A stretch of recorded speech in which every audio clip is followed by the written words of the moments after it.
Let's get the latest in the Middle East, shall we? Because politicians around the world, and especially here in the UK, have been urging restraint as Israel considers how to respond to that attack by Iran on Saturday night. Now, at around 7:30 this morning, we will be speaking to the Foreign Secretary, Lord Cameron. Now we can hear from the Shadow Defence Secretary, Labour's John Healey, who joins us live from Westminster. Morning, Mr Healey. Just first of all, your reaction to those attacks on Saturday night. Yes, good morning. We utterly condemn the Iranian attacks. They were unprecedented, they were unacceptable. They risked killing thousands of innocent people and they risked dragging the region into a wider war. Iran were warned not to do it by many countries, and now the overriding priority is to make sure that we urge restraint on everyone involved and we see a reduction in the tensions, we prevent further conflict, and we turn the focus again to trying to secure a ceasefire, an immediate ceasefire in Gaza. And if you were in power, how would you do that? We put extra pressure on the Iranians. There's a role for sanctions. There's a right for Israel to defend itself. And Iran is a threat to the wider region, not just to Israel, but to other Arab countries and to Western interests. We'd also be working hard, as we are behind the scenes, with what we can do in opposition to urge restraint on the Israelis. They have shown they can defend themselves against this unprecedented and unacceptable scale of attack. They're in a strong position now to pursue a ceasefire and help prevent further wider escalation in the region. So when you say that is something that's going on now, what do you mean? Well, we, in opposition, publicly call for wider restraint, but we also are continually having meetings. Our Shadow Cabinet and our leader visit the region. So in our discussions, we're working behind the scenes diplomatically as well as making public calls to try and see a greater stability in the region, to back the military efforts of the UK in the wider region to reinforce that stability, but also to secure the immediate ceasefire that the Labour-led motion in Parliament 2 months ago called for, that the United Nations Security Council has demanded, and that our government, our UK government, should be working for. And right now, what would your assessment be, realistically, of how likely that ceasefire is?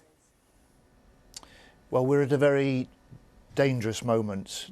It's important, I think, to recognise that Iran, their representative at the United Nations, has said the matter is deemed concluded.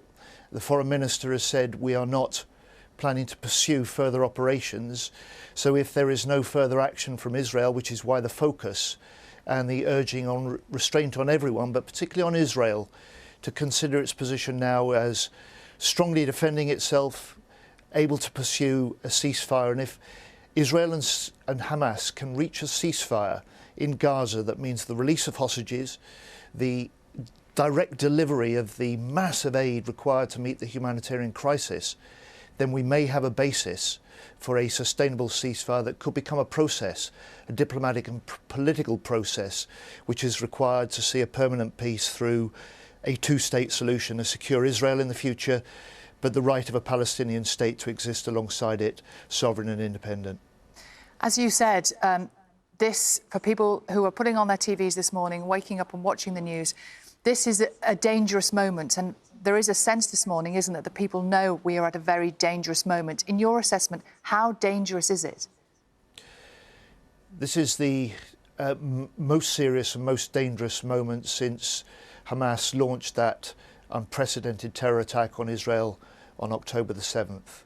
And especially with our UK military in action over the weekend, and we thank them for acting so professionally and effectively at short notice. But we now need to hear from the Prime Minister in Parliament today.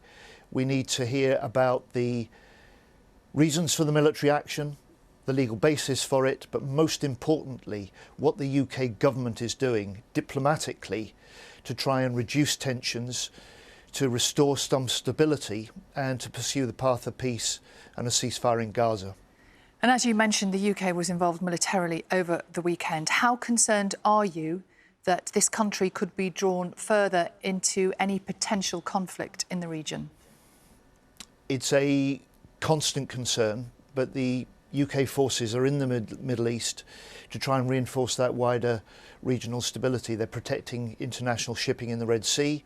They're helping deliver essential humanitarian aid to Gaza, and they're there also to help defend Israel and our partners in the region too.